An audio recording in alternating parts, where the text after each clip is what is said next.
సుందరకాండ ప్రారంభమే శుభవార్తలు దేవతలకి చెప్పేటటువంటి చారణుల యొక్క ఒక్కసారి వాళ్ళ స్మరణతో ప్రారంభమవుతుంది.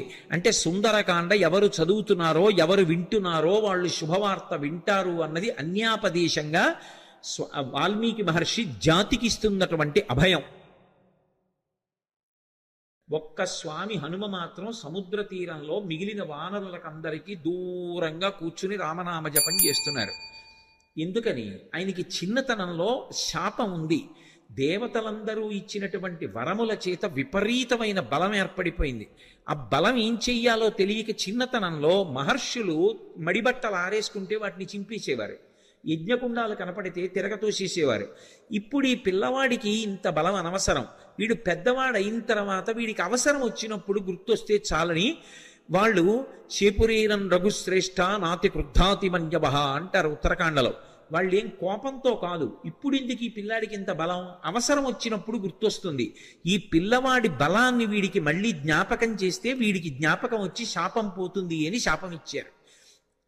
తన బలం తనకి తెలియదు. అందుకే వాలి తరువుకొస్తున్నప్పుడు కూడా కిష్కింధకాండలో సుగ్రీవుడు పారిపోతుంటే హనుమ కూడా వెళ్ళిపోయారు తప్ప వాలికి ఎదురు తిరగలేదు. తన బలం తనకి తెలియదు. ఇప్పుడు జాంబవంతుడు హనుమ దగ్గరికి వెళ్ళారు. వెళ్ళి, నాయనా హనుమ, వానరజాతి యొక్క పరువు ప్రతిష్టలన్నీ నీ చేతుల మీద ఉన్నాయి. ఇంతటి బల సంపన్నుడవి. ఈ లోకంలో ముగ్గురున్నారు గమనవేగం ఉన్నవారు. అంత వేగంగా వెళ్ళగలిగినటువంటి ప్రాణి నాలుగవది లేదు. మొట్టమొదటి వాడు వాయుదేవుడు నీ తండ్రి, రెండవ వాడు గరుత్మంతుడు, మూడవ వాడు నువ్వు. ఇంతటి వేగం కలిగిన వాడివి, ఇంత బలం కలిగిన వాడివి, ఇంత బుద్ధిబలం ఉన్నటువంటి వాడివి, నువ్వు వానరజాతి పరువు ప్రతిష్టలు రామకార్యం ఆలోచించకుండా చేతకాని వాడిలా ఇలా కూర్చుంటావా? నీ తల్లి పుంజకస్థల, ఆమె అప్సరస. ఒకానొక శాపకారణం చేత ఈ భూమి మీద జన్మించింది. ఈ భూమి మీద జన్మించి నీ తండ్రి అయినటువంటి కేసరికి భార్య అయింది. ఆమెకి వాయుదేవుని యందు ఔరసపుత్రుడిగా జన్మించిన వాడివి. పుట్టగానే అపారమైనటువంటి వేగంతో సూర్యమండలం వైపు ప్రయాణం చేసి ఉదయిస్తున్న సూర్యబింబం తినే ఫలమనుకుని వెళ్ళావు. ఇంద్రుడు వజ్రం పెట్టి కొడితే హనువులంటే నీ యొక్క దవడ సొట్టబడి కింద పడ్డావు కాబట్టి నీకు హనుమ అని పేరొచ్చింది. ఆ పేరు ఉంచుకోవాలి అని ఇంద్రుడు పరమ సంతోషంతో తన మెడలో ఉన్న పద్మాల మాల పైకెత్తి ఊపి, ఈ పిల్లవాడికి ఇంకొక పేరు ఉండకూడదు, నా వజ్రం చేత పుట్టిన పిల్లవాడిని కొడితే ఎడమ దవడ సొట్టబడింది కాబట్టి ఈ పిల్లవాడికి హనుమ అని పేరుంటుందన్నాడు. దేవతలందరూ తమ శక్తులు ధారపోశారు. నీ అంత శక్తివంతుడు లోకంలో ఇంకొకడు లేడు. ఇంతటి వేగం కలిగిన వాడివి, ఇంత శక్తి కలిగిన వాడివి, నువ్వు ఇలా కూర్చుంటావా? ఒకప్పుడు నాకు కూడా ఎంతో బలం ఉండేది. వామనమూర్తిగా శ్రీ మహావిష్ణువు ఈ భూమ్యాకాశములనన్నింటినీ ఆక్రమిస్తే ఇంతంతైవటుడింతయై వరుయుతానింతై యభోవీధిపై అంతై తోయదమండలగ్రమణ కల్లంతై ప్రభారాశిపై అంతై చంద్రునకంతయై ధ్రువునిపై అంతై మహర్వాటిపై అంతై సత్య పదోన్నతుండకుచు బ్రహ్మాండంత సంవర్ధియ్యి అని పెరిగిపోతే ఆ వామనమూర్తికి త్రివిక్రమావతారానికి 21 మార్లు ప్రదక్షిణం చేశాను నేను. కానీ ఇప్పుడు వృద్ధుణ్ణైపోయాను, బడలిపోయాను, 100 యోజనములు దాటలేను.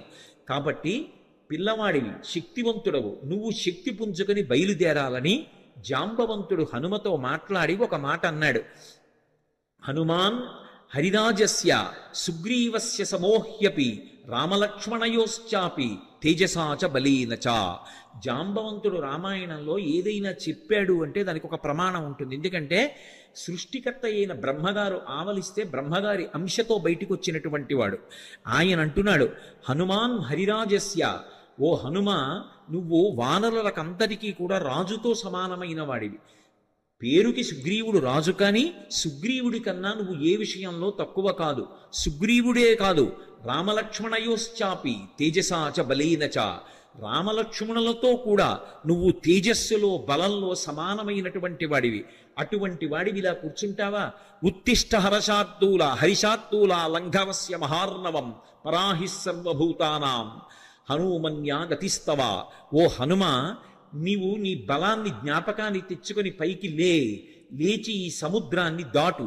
నువ్వు దాటుతున్నప్పుడు ఈ బ్రహ్మాండంలో ఉన్నటువంటి సమస్త భూతములు ఆశ్చర్యపోతాయి నీ గమనశక్తిని చూసి. ఆశ్చర్యపోయి భూతకోటి అంతా లేచి నిలబడి నమస్కరిస్తుంది. అంత వేగంతో వెళ్ళగలిగిన వాడివి. అటువంటి వాడివి ఇలా కూర్చోకూడదు. వానర జాతి పరువంతా నీ చేతిలో ఉంది. నువ్వు ఇవాళ వెళ్ళి సీతమ్మ దర్శనం చేసి వచ్చి ఆమె జాడ తీసుకొస్తే మనం వెళ్ళి మళ్ళీ సుగ్రీవుడికి చెప్తే, సుగ్రీవుడు రాముడికి చెప్తే, రాముడి వలన ఉపకారం పొందినటువంటి సుగ్రీవుడు ప్రత్యుపకారం చేశాడనేటటువంటి మాట నిజమవుతుంది. లేకపోతే మన ప్రభువు పరువు పోతుంది. ప్రభువు చేత పరిపాలింపబడిన వానర జాతి పరువు పోతుంది. ఇంతమంది పరువు నీ చేతిలో ఉంది. ఇంతమంది శోకాన్ని పోగొట్టగలిగిన వాడివి నువ్వే.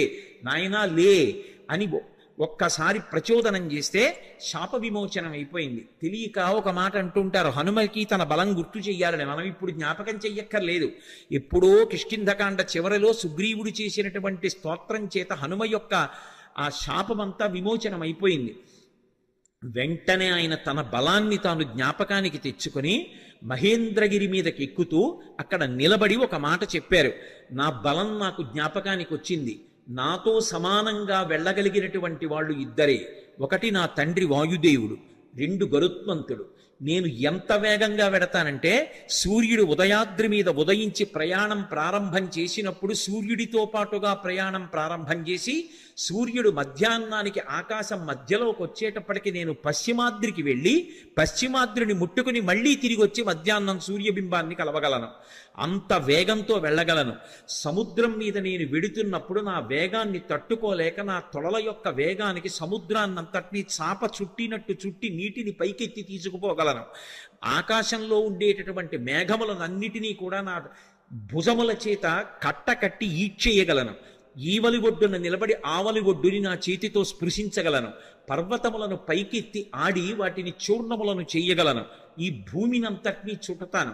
సముద్రాలన్నింటినీ కూడా కలచివేసి అవి తమ చెలియల కట్టలు దాటి ప్రవహించేలా చెయ్యగలను.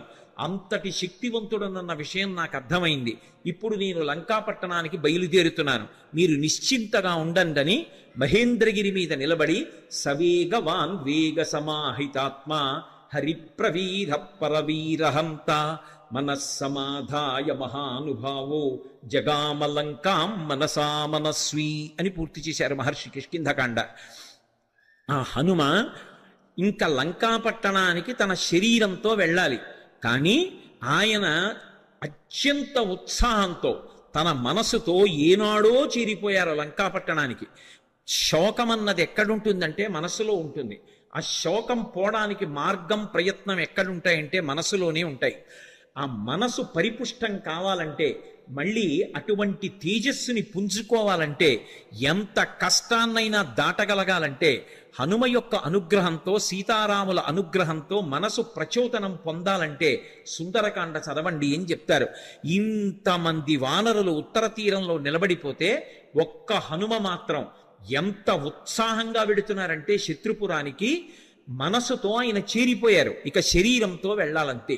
అంత అద్భుతమైనటువంటి రీతిలో ప్రయాణం చేయడానికి ఆ మహేంద్రగిరి మీద నిలబడినటువంటి స్వామి హనుమ యొక్క స్థితిని ఆవిష్కరిస్తూ సుందరకాండ ప్రారంభం అవుతుంది. ప్రారంభం చేస్తూ మొదటి శ్లోకంలో మహర్షి అంటారు, తతో రావణనీతాయా సీతాయా శత్రుకర్షణ ఈయేష పథమన్వేష్టం చారణాచరితే పథి. చారణలు ప్రయాణం చేసేటటువంటి మార్గం ఏదుందో ఆ మార్గంలో ప్రయాణం చేసి రావణుడి చేత అపహరింపబడినటువంటి సీతమ్మ జాడ కనిపెట్టడానికి స్వామి హనుమ శత్రుకర్షణుడై సంకల్పమును చేసి ఉన్నారు. ఎవ్వరూ చెయ్యలేనటువంటి సంకల్పం. అవతల దుర్నిరీక్షుడైనటువంటి రాక్షసుడు, అపారమైనటువంటి తపస్సు చేసినవాడు, కాంచనలంకకి అధిపతి, 100 యోజనముల సముద్రాన్ని దాటి వెళ్ళాలి. ఆవలి ఒడ్డున దిగిలి దగ్గర నుంచి విచ్చుకత్తులు పట్టుకుని రాక్షసులు నిలబడతారు. ఎవడి తేజస్సు చూసినంత మాత్రం చేత యమధర్మరాజు గారు కూడా కాకిలో దూరి పారిపోయాడో అంతటి మహాతేజస్ సంపన్నుడు. తన జీవితం మొత్తం మీద రామచంద్రమూర్తి చేతిలో చనిపోకముందు అతను ఓడిపోయింది ఇద్దరి చేతిలోనే. ఒకటి వాలి చేతిలో ఓడిపోయాడు, 2 కార్తవీర్యార్జునుడి చేతిలో ఓడిపోయాడు. దిక్పాలకుర్ని కూడా ఓడించాడు, దేవతల్ని ఓడించాడు, ఇంద్రుణ్ణి ఓడించాడు. అంతటి శక్తివంతుడు, దుర్నిరీక్షుడు, అసలు చూడ్డం కూడా సాధ్యం కాదు. అంతటి తేజస్సుతో వెలిగిపోతుంటాడు. కొన్ని కోట్ల మంది రాక్షసులు నిరంతరం పరివేష్టించి ఉండి లంకాపట్టణాన్ని కాపలా కాస్తూ ఉంటారు. అటువంటి లంకాపట్టణంలో అతను ప్రాణ సమానంగా భావించి దాచినటువంటి సీతమ్మ యొక్క జాడ కనిపెట్టాలనేటటువంటి సంకల్పం చేసుకుని బయలుదేరుతున్నారంటే అటువంటి సంకల్పం చెయ్యగలిగినటువంటి వాడు వేరొకడెక్కడుంటాడు. అందుకని ఈయేష ఎంత గొప్ప సంకల్పం చేశారు. అందుకని ఈయేష పథమన్వేష్టం చారణా చరితేపథి. చారణా చరితేపథి అంటే చారణులు అంటే దేవగాయకులు. రామాయణంలోనే అనేక చోట్ల వాళ్ళ ప్రస్తావన వస్తుంది. శంకర భగవత్పాదులు చేసినటువంటి నవరత్నమాలికా స్తోత్రంలో కూడా చారణుల గురించినటువంటి ప్రస్తావన ఉంటుంది.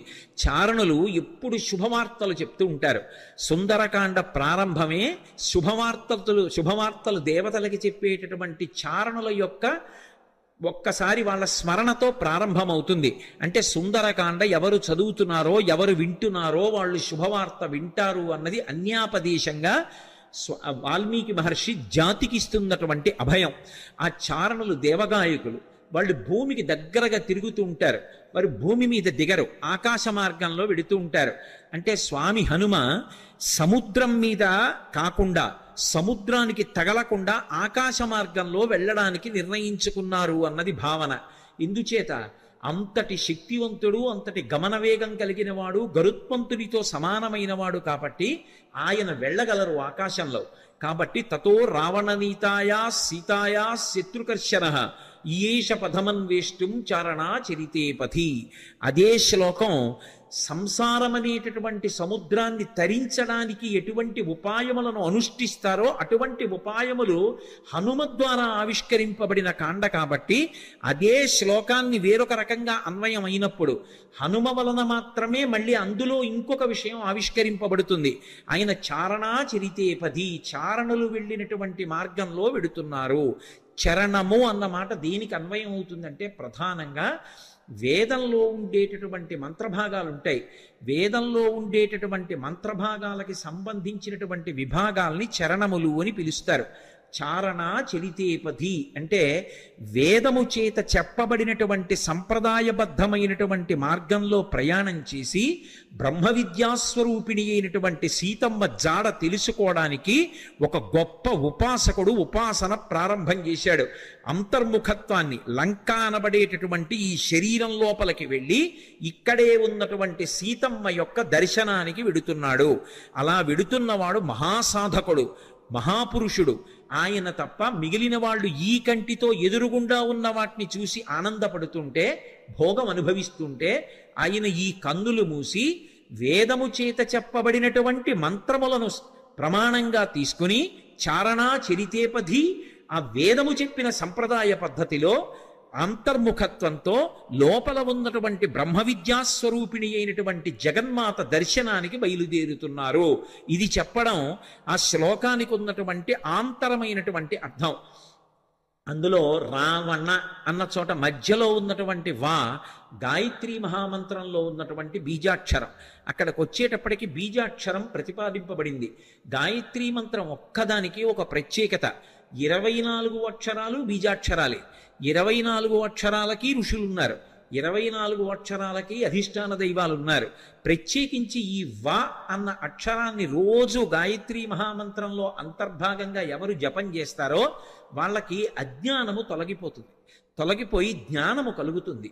అంత గొప్పగా అజ్ఞానమును తొలగించగలిగినటువంటి ఒక యోగి స్వరూపయ్యి అటువంటి మార్గాన్ని మనకి ప్రచోదనం చేస్తూ ఉపాసన రహస్యములను ఆవిష్కృతమయ్యేటటువంటి రీతిలో స్వామి హనుమ లంకాపట్టణానికి బయలుదేరుతున్నారన్నది ఆ శ్లోకంలో సంకేతం.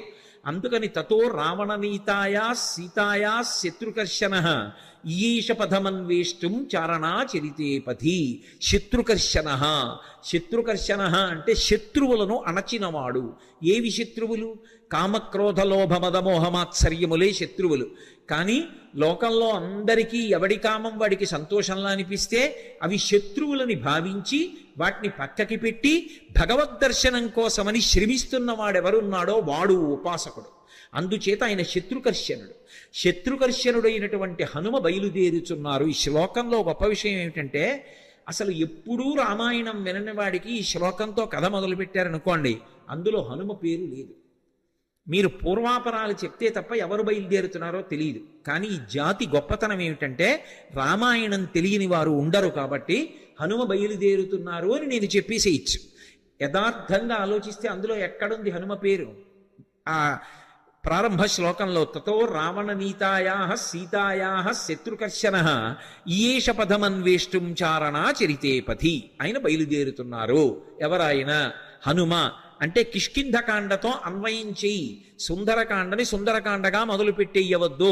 సుందరకాండ గొప్పతనం తెలియాలంటే, రామకథా బలం తెలియాలంటే, హనుమ యొక్క వైభవం తెలియాలంటే, అందరూ సంతోషాన్ని పొందడం మొదలైందని తెలియాలంటే, ఆయన ప్రయాణించేటటువంటి ఆయన శక్తి నీకు తెలియాలంటే కిష్కింధకాండతో అన్వయం చేసి సుందరకాండ మొదలుపెట్టు సుమా. అన్యాపదేశంగా మహర్షి యొక్క సంకేతం. అందుకని ఇప్పుడు స్వామి బయలుదేరడానికి సిద్ధంగా ఉన్నారు. ఆ నిలబడినటువంటి స్వామి యొక్క మూర్తిని వర్ణిస్తూ అంటారు ఆయన, దుష్కరం నిష్ప్రతిద్వంద్వం చికీర్షం కర్మవానర సముదగ్ర శిరోగ్రీవో గవాం పతిరివాబభౌ అంటారు. ఆయన తల బాగా రిక్కించి 2 చేతులు నడుం మీద పెట్టి బలాన్ని పుంజుకుని దూరంగా 100 యోజనముల సముద్రాన్ని చూస్తూ ఆ దక్షిణ దిక్కు వంక చూస్తూ నిలబడితేట ఆయన ఎలా ఉన్నారంటే, ఎదురుగుండా ఒక పెద్ద ఆబోతు నిలబడిందా అన్నట్టుగా ఉన్నారట. ఆబోతు నిలబడిందా అన్నట్టుగా ఉన్నారన్న దాంట్లో ఒక సంకేతం. ఆబోతు అంటే నందీశ్వరుడు. నందీశ్వరుడు అంటే లోపల ఆనందం పొందుతూ ఉంటాడు. నంది శివాలయంలో ఎప్పుడు శివలింగాన్ని చూస్తూ ఉంటాడు. ఆయన దగ్గరికి వెళ్ళి మీరు మేళం చెయ్యండి, రోహిణీ కార్తెలో ఎండ రానివ్వండి, రోళ్లు పగిలిపోతుండనివ్వండి, హోరుమని వర్షం పడుతుండనివ్వండి, భక్తి ఎక్కువైపోయి ఆయన తోక కింద దీపం పెట్టండి, అరటిపండు ముక్క తీసుకెళ్ళి ఆయన మూతికి రాసేసి గాజు ఈగలు ముక్కులో దూరనివ్వండి, ఆయన తల కూడా ఇలా కనపడు. పృష్ఠభాగాన్ని ప్రపంచానికి ఇస్తాడు, దృష్టిని శివలింగం మీద పెడతాడు.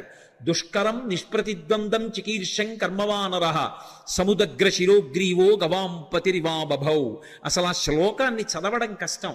అంటే అది సామాన్యమైన విషయం కాదు సుమా, అందరూ చేయగలిగిన విషయం కాదు.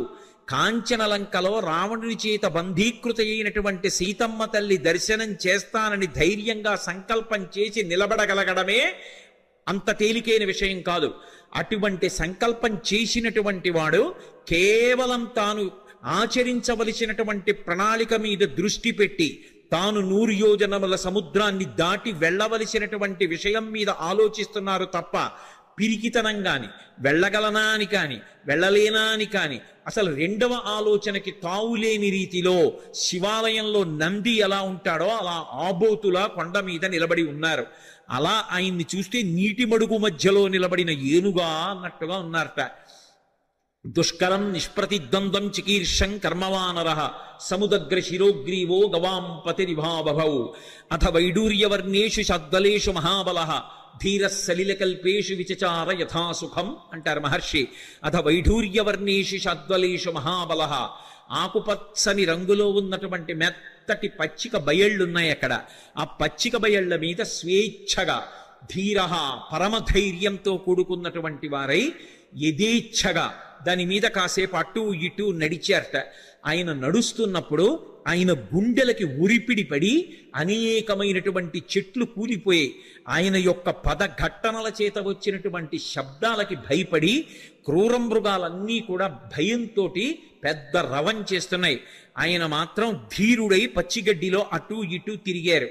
అంటే లౌకికమైనటువంటి భోగములను త్రోసిరాజని శరీరం ఎంత క్లేశం పొందినా ఒకప్పుడు పాతాళలింగం దగ్గర కూర్చుని ధ్యానం చేస్తున్నటువంటి భగవాన్ రమణుల తొడల కింద తేళ్లు జెర్రిలు చేరి కరిచేస్తే నిత్తురు కారిపోయి మాంసం బయటికొచ్చి అట్టలు కట్టినా స్పృహ లేక అన్ని భోగములను విసర్జించి కటిక చీకట్లో ముళ్ళకంపల్లో భగవద్దర్శనాన్ని అపేక్షిస్తూ ధ్యానమనందు నిలబడిపోయినటువంటి భగవాన్ రమణుల యొక్క స్థితి ఎలా ఉంటుందో అలా సమస్త భోగములను త్రోసిరాజని శరీరం ఎంత క్లేశపడినా భగవద్దర్శనాభిలాషి అయి ఆ లంకాపట్టణాన్ని చేరడానికి సీతామాత దర్శనానికి ఉద్యుక్తులవుతున్నటువంటి హనుమ యొక్క ఆ తిరుగులేనటువంటి విశ్వాసమునకు, ఆయన యొక్క నిర్ణయానికి ప్రతీకగా నిలబడినటువంటి ఆ బాహ్య స్థితిని ఆవిష్కరిస్తుంది శ్లోకం.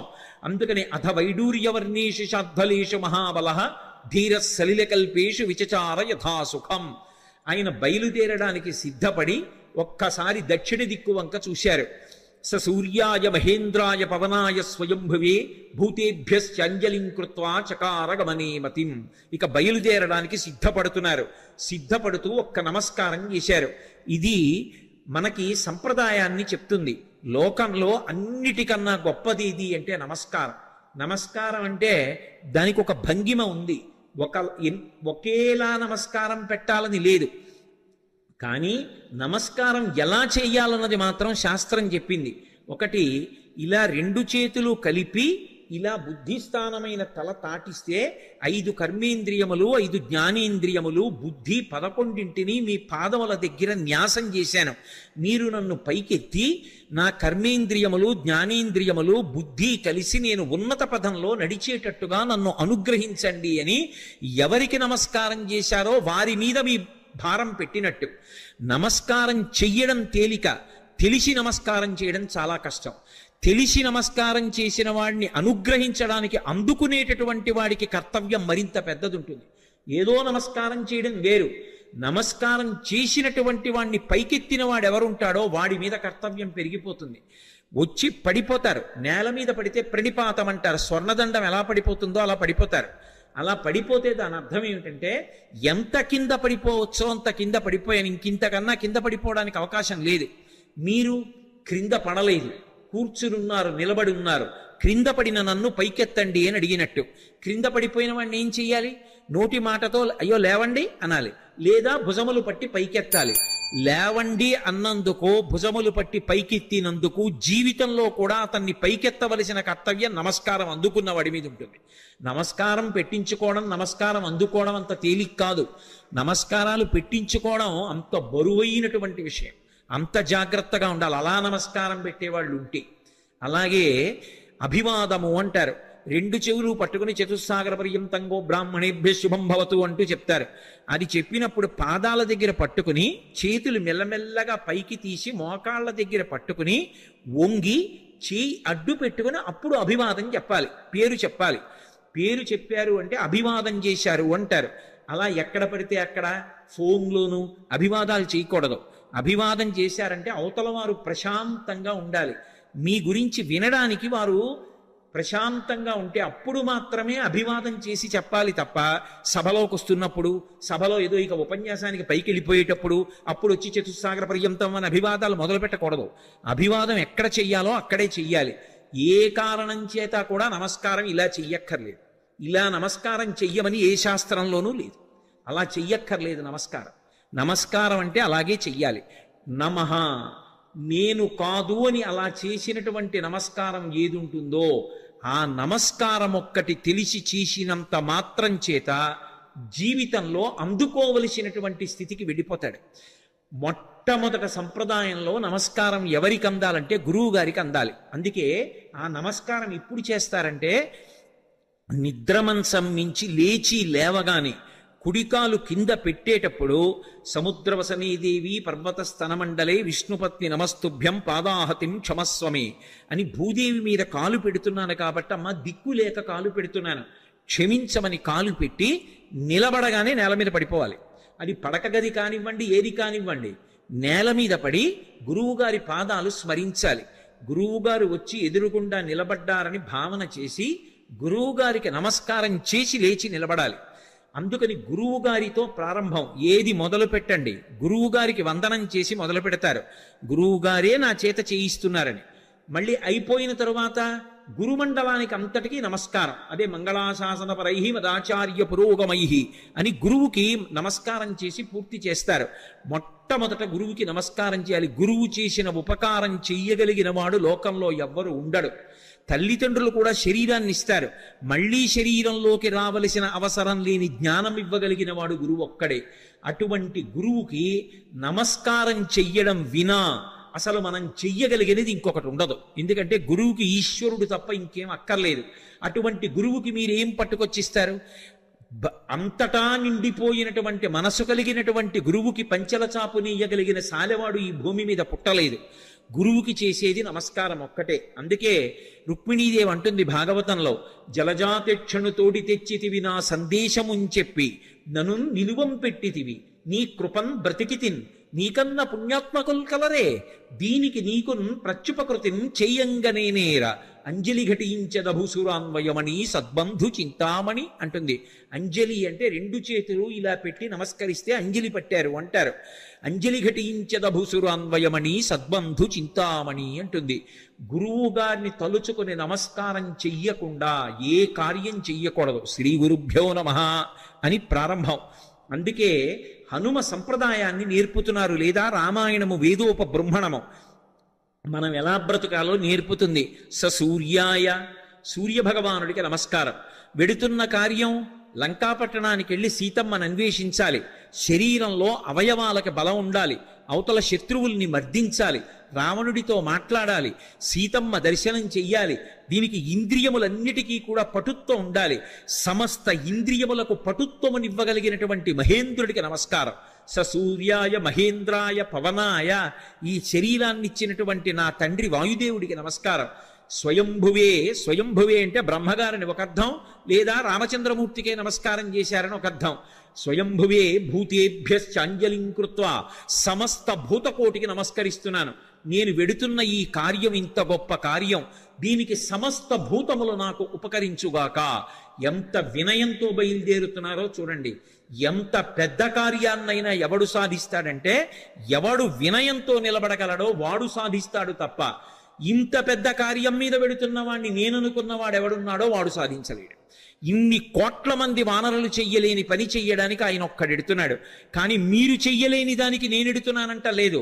ఇంత పెద్ద కార్యానికి నేను వెడుతున్నాను కాబట్టి మీరందరూ నాకు ఉపకారం చెయ్యాలి. మీరు లేని నేను చెయ్యలేను. భూతేభ్యశ్చంజలిం కృత్వా చకార గమనేమతిం. కానీ వెడుతున్నది దక్షిణ దిక్కుకు వెడుతున్నారు. ఏదైనా శుభకార్యం ప్రారంభం చేస్తూ దక్షిణ దిక్కుకి తిరిగి నమస్కారం చెయ్యకూడదు. ఒక్క సంధ్యావందనంలో మాత్రం దిగ్దేవతా నమస్కారం చేస్తాం. చేసినప్పుడు 4 దిక్కులకి పైకి కిందకి కూడా నమస్కారం చేస్తాం. ఉత్తప్పుడు ఎప్పుడూ కూడా దక్షిణ దిక్కుకి తిరిగి నమస్కారం చేయకూడదు. అలా చేస్తే అది పితృలోకాధిపతి అయినటువంటి యమధర్మరాజు గారికి అందుతుంది. అందుకని దక్షిణ దిక్కుకి నమస్కారం చెయ్యరు. కాబట్టి దక్షిణానికి చెయ్యకూడదు. కాబట్టి సంప్రదాయంలో తేజస్సు పెరగాలి అంటే తూర్పు దిక్కుకి తిరిగి నమస్కారం చెయ్యాలి. అంజలిం ప్రాముఖ కుర్వన్ పవనాయాత్మయోనయే తతో హి బహృదే గంతుం దక్షిణో దక్షిణాం దిశం. దక్షిణ దిక్కుకు వెళ్ళడానికి తన శరీర బలాన్నంతటినీ కూడా పుంజుకుని శరీరాన్ని పెద్దదిగా పెంచే ముందు ఒక్కసారి తూర్పుకి తిరిగారు. దక్షిణానికి ప్రయాణం, కానీ తూర్పుకి తిరిగి అంజలి ఘటించారు సూర్యనారాయణమూర్తికి. అంజలి ఘటించి తన తండ్రి అయినటువంటి వాయుదేవుడికి ఇంకొక్క మారు నమస్కారం చేశారు. శరీరాన్నిచ్చినటువంటి తండ్రి అంటే శంకరాయచ మయస్కరాయచ అంటుంది. పరమశివుడు ఇంట్లో తిరిగితే కరచనాదులతో అదే తండ్రి. అటువంటి తండ్రి రూపంలోనే పరమేశ్వరుడు తిరుగుతూ ఉంటాడు అని. అటువంటి తండ్రికి వేరొక్క పర్యాయం నమస్కారం చేశారు. అంజలిం ప్రముఖ కుర్వన్ పవనాయత్మయోనయే తతో హి వృతే గంతుం దక్షిణో దక్షిణాం దిశం. ఇప్పుడు ఇక బయలుదేరాలి. పెద్ద శరీరాన్ని పర్వతంలా పెంచారు. పెంచి ఇక బయలుదేరడానికి సిద్ధపడుతూ సచచాలాచలశ్చాపి ముహూర్తం కపిపీడితః తరూణాం పుష్పితాగ్రాణాం సర్వం పుష్పమశాతయత్ గిరిణా పీడ్యమానేనా పీడ్యమానాని సర్వశః గుహావిష్టాని భూతాని వినేదుర్వికృతైశ్వరైః తాస్తథా సవిషైర్దష్టా కుపితైస్తైర్మహాశిలాః జజ్జ్వల పావకోదీప్తా బిబిదుశ్చ సహస్రధా యాని ఔషధజాలాని తస్మిన్ జాతాని పర్వతే విషఘ్నాన్యపి నాగానాం నశేకుష్యమితుం విషం అన్నారు మహర్షి. ఎంత అద్భుతంగా వర్ణించారో. పర్వతాకారుడై నిలబడి ఆ మహేంద్ర పర్వతాన్ని తన 2 పాదముల చేత గట్టిగా పీడించారు. ఆ తొక్కి పట్టేటప్పటికి గుహలన్నీ కూడా మూసుకుపోయాయి. ఆ మూసుకుపోయే ముందు ఆ పర్వతం కదిలింది. కదిలి చెట్లకున్నటువంటి పువ్వులన్నీ రాలిపోయాయి. ఆ రాలిపోయినటువంటి పువ్వులన్నీ ఆయన ఒంటి మీద మహేంద్రగిరి మీద పడ్డాయి. ఇది మహేంద్రగిరి పుష్పాల కొండ అనిపించింది. ఆయన ఒళ్ళంతా పువ్వులు. ఇంకొంచెం నొక్కారు. గుహావిష్టాని భూతాని వినేదుర్వికృతైశ్వరైః. అందులో పెద్ద పులులు, సింహాలు, రకరకాలైన క్రూర జంతువులు ఉన్నాయి. ఆ గుహల్లో పడుకున్నాయి. ఎప్పుడైతే గుహ నొక్కుకుపోతోందో అవి బయటికి పారిపోదామని లేచి బయటికి వస్తున్నాయి. నడుందాకా బయటికి వచ్చేటప్పటికి గుహ నొక్కుకుపోయింది. సగం శరీరం లోపలుండిపోయింది, సగం శరీరం బయట ఉండిపోయింది. అప్పటి వరకు ప్రశాంతంగా ఉన్నటువంటి మహేంద్రగిరి ఒక్కసారి క్రూర మృగాల యొక్క పెద్ద పెద్ద అరుపులతో కొండంతా నిండిపోయింది. ఉత్తర క్షణం ఆశ్చర్యపోయారు, ఏమైంది ఈ కొండకి? ఈ కొండ బద్దలైపోతోందా? ఎవరైనా రాక్షసులు వచ్చి దీన్ని భేదిస్తున్నారా అని. అంత పెద్ద అరుపులతో నిండిపోయింది. ఇంకా గట్టిగా నొక్కారు. నొక్కేటప్పటికి శాస్తదాస విషైస్దష్టాః కుపితైస్తైర్మహాశిలాః, అందులో పెద్ద పెద్ద నాగుపాములు కలుగుల్లో పడుకునున్నాయి. విషాలతో కూడుకున్నటువంటి సర్పములు, అనేకమైన సర్పములు ఉన్నాయి. ఇందాక గుహలు నొక్కుకున్నాయి, ఇప్పుడు చిన్న చిన్న కన్నాలు కలుగులు కూడా నొక్కుకుపోతున్నాయి. పర్వతం తొక్కేస్తుంటే ఆ కలుగుల్లో ఉన్నటువంటి పావులన్నీ బయటికి బుస్ అని పైకొచ్చాయి. సగం పైకొచ్చేటప్పటికే ఆ కలుగు నొక్కుకుపోయింది. నడుం దగ్గర నుంచి లోపలకు ఉండిపోయింది, మిగిలింది పైకుండిపోయింది. వాటికి విశేషమైన ఆగ్రహం వచ్చి పడగలు విప్పాయి. ఆ పడగలు విప్పేటప్పటికి నల్లటి స్వస్తికాకారాలు కనపడుతున్నాయి. ఒక్కసారి మహేంద్రగిరి అంతా పావులన్నీ పడగలు విప్పితే స్వస్తికాకారంతో పావుల పడగలు కనపడుతుంటే విచిత్రమైనటువంటి శోభని పొందింది. ఆ పడిపోతున్నప్పుడు బంగారు శిలలు, వెండి శిలలు కిందకు పడిపోతుంటే అవి ఉరుసుకున్నప్పుడు కొండంతా ఎక్కడ చూసినా బంగారు గీతలు, వెండి గీతలు, పచ్చగా తెల్లగా గీతలు పడిపోయింది. ఈ బయటికి వచ్చేసినటువంటి పావులు ఇవన్నీ ఎంతసేపట్లో? నేను వర్ణించినంతసేపు పట్టదు, ఒక్క క్షణకాలంలో. బయటికి వచ్చినటువంటి పాములు తమ పడగలు విప్పి ఆ బాధ తట్టుకోలేక పక్కన ఉన్నటువంటి శిలల్ని కాటువేశాయి. వాటి విషం వచ్చి శిలలకి తగిలేటప్పటికీ ఆ శిలల్లోంచి అగ్నిహోత్రం పుట్టి ఒక్క క్షణంలో మహేంద్రగిరి అంతా కూడా అగ్నిహోత్రంలో తగలబడిపోతోంది. అక్కడ అనేకమైనటువంటి ఓషధులు ఉన్నాయి. యాని ఔషధజాలాని తస్మిన్ జాతాని పర్వతే విషఘ్నాన్యపి నాగానాం నశేకుష్యమితుం విషం. ఆ ఓషధులు పాముల యొక్క విషాన్ని పోగొట్టగలవు, కానీ అంత గొప్ప కాట్లు వేస్తే పుట్టినటువంటి విషంలోని అగ్నిహోత్రాన్ని అక్కడ ఉన్నటువంటి పాములు ఏవి కూడా, అక్కడ ఉన్నటువంటి ఓషధులు ఏవి కూడా ఆర్పలేకపోయాయి. పొగ్గున మంటలు మండిపోతున్నాయి. ఒక పక్క గుహల్లో సగం శరీరాలు ఉండిపోయాయి. ఈ పావులు, క్రూర జంతువులు ఈ వేడి ఎక్కడ లేని అరుపులు అరుస్తున్నాయి. అలా అరుస్తున్నటువంటి సమయంలో అక్కడ విద్యాధరులు, గంధర్వులు మొదలైనటువంటి వాళ్ళు బంగారు పాత్రలు తెచ్చుకుని అందులో మద్యం పోసుకుని మంచి మంచి మాంసాలు తెచ్చుకుని తింటూ, ఎద్దుల యొక్క తోళ్లు భూమి మీద పరుచుకుని తమ కాంతలతో కలిసి కూర్చొని మాంసం తింటూ మద్యం సేవిస్తున్నారు. అకస్మాత్తుగా కొండ కదిలిపోయింది. దర్శయంతో మహావిద్యాం విద్యాధర మహర్షయ సహితాస్తస్తురాకాశే వీక్షాంచకృష్య పర్వతం. దర్శయంతో మహావిద్యాం అంటారు మహర్షి. విద్యాధరులు, గంధర్వులు తమ యొక్క మహావిద్యని ప్రదర్శించారు. ఏమిటా మహావిద్య అంటే, కొండంతా కదిలిపోయి పావులన్నీ పైకి లేచి క్రూర మృగాలు అరిచి చెట్లన్నీ అకస్మాత్తుగా పువ్వులు కురిసేసి పెద్ద పెద్ద అరుపులు అరిచి అగ్నిహోత్రం పుట్టేసింది. బంగారు పాత్రలు వదిలేశారు, మద్యం వదిలేశారు, ఆహారం వదిలేశారు, ఎద్దుల తోళ్లు వదిలేశారు. భార్యల్ని మాత్రం చంకలో పట్టుకుని అకస్మాత్తుగా ఆకాశంలోకి ఎగిరిపోయి ఆధారం లేకుండా వాళ్ళు ఆకాశంలో నిలబడ్డారు. నిలబడి కాలిపోతున్నటువంటి మహేంద్రగిరిని చూశారు.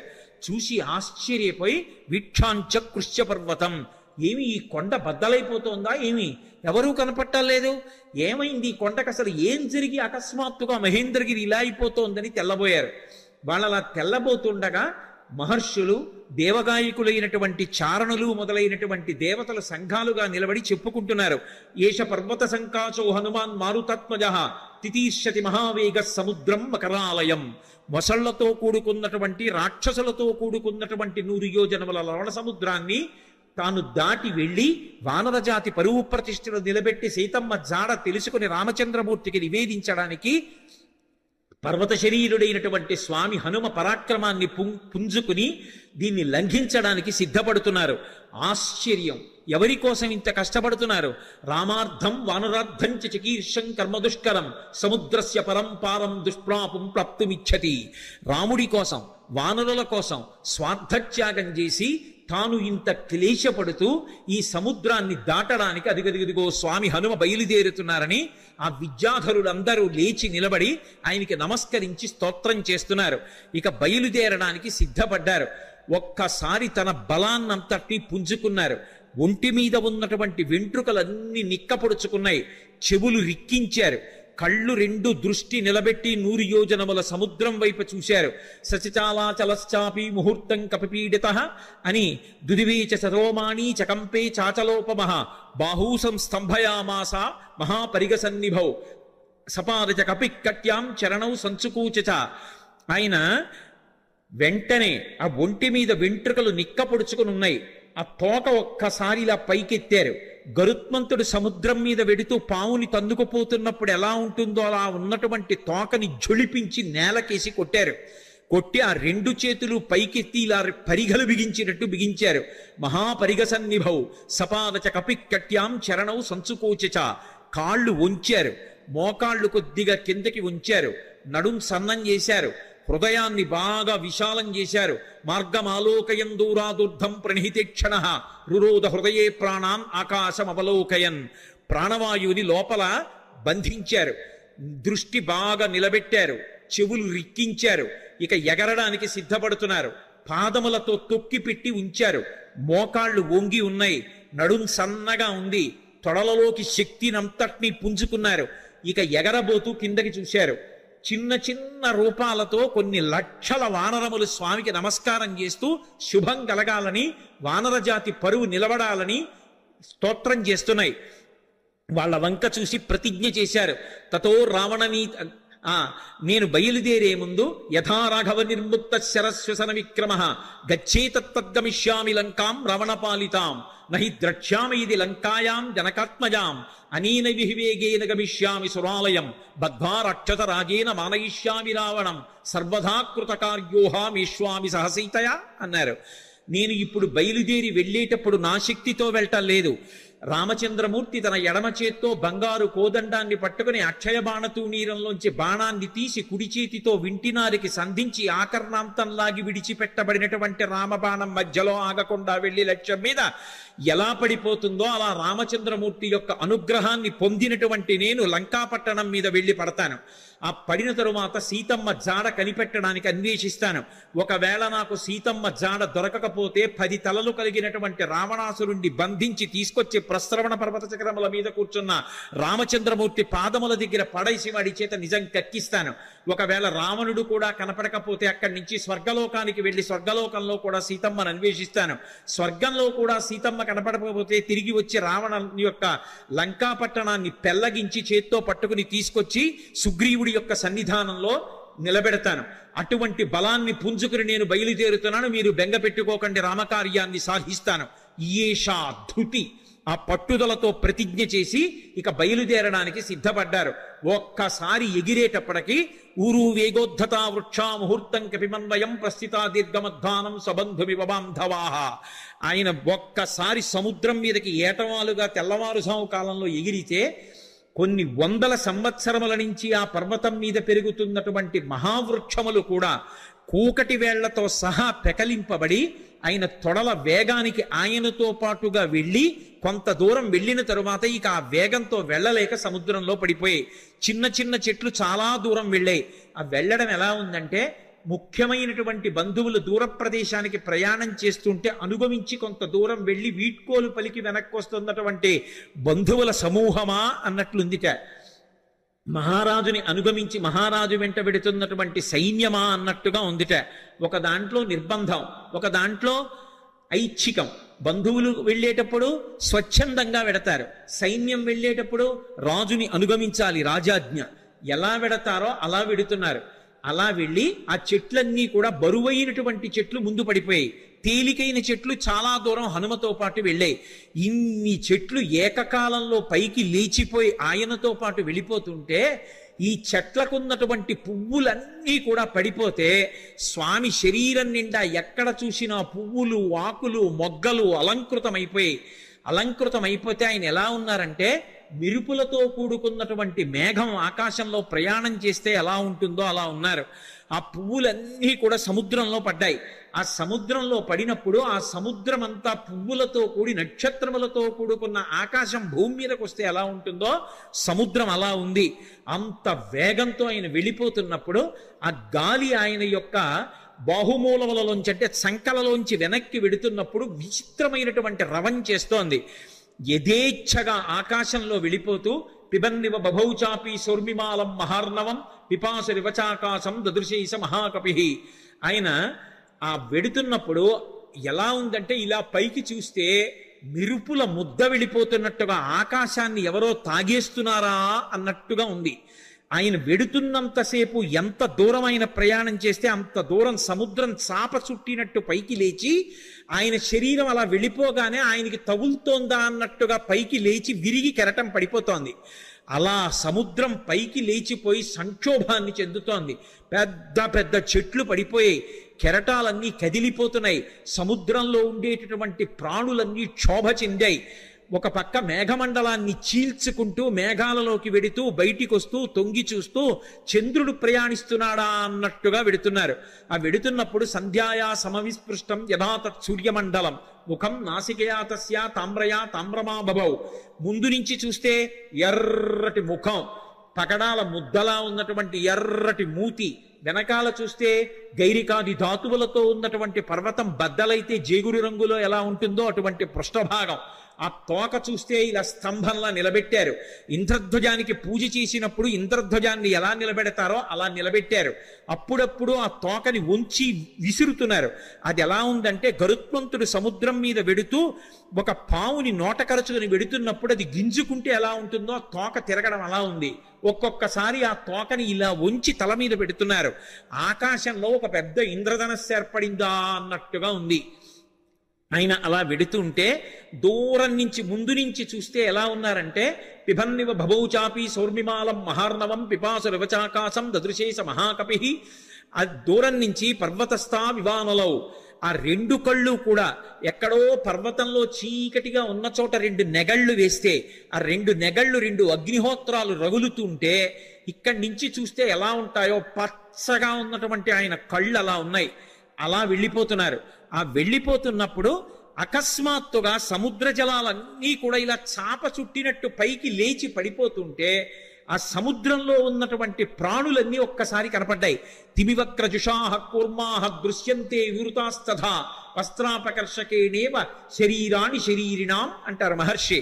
ఒక వ్యక్తి బట్ట కట్టుకుని పడుకుని నిద్రపోతుంటే పెద్ద గాలి అతని మీదకొస్తే బట్ట పైకి లేచిపోతే శరీరావయవములన్నీ ఎలా కనపడతాయో అలా ఎప్పుడూ సముద్రం అడుగున ఉండేటటువంటి ప్రాణులు ఎవ్వరికీ ఎప్పుడూ కనపడనివి హనుమ చేస్తున్నటువంటి గమన శక్తికి చాప చుట్టినట్టు పైకి ఇలా లేచిపోతే తరంగం కింద లోపల ఉన్నటువంటి పెద్ద పెద్ద చేపలు, చిన్న చిన్న చేపలు, ఎండ్రకాయలు, తాబేళ్లు, మొసళ్ళు అన్నీ ఒక్కసారి వెలుతురులో కనపడుతున్నాయి అనుకునేటప్పటికీ పెద్ద చప్పుడుతో ఈ కెరటం వెళ్ళి మళ్ళీ పడిపోతోంది.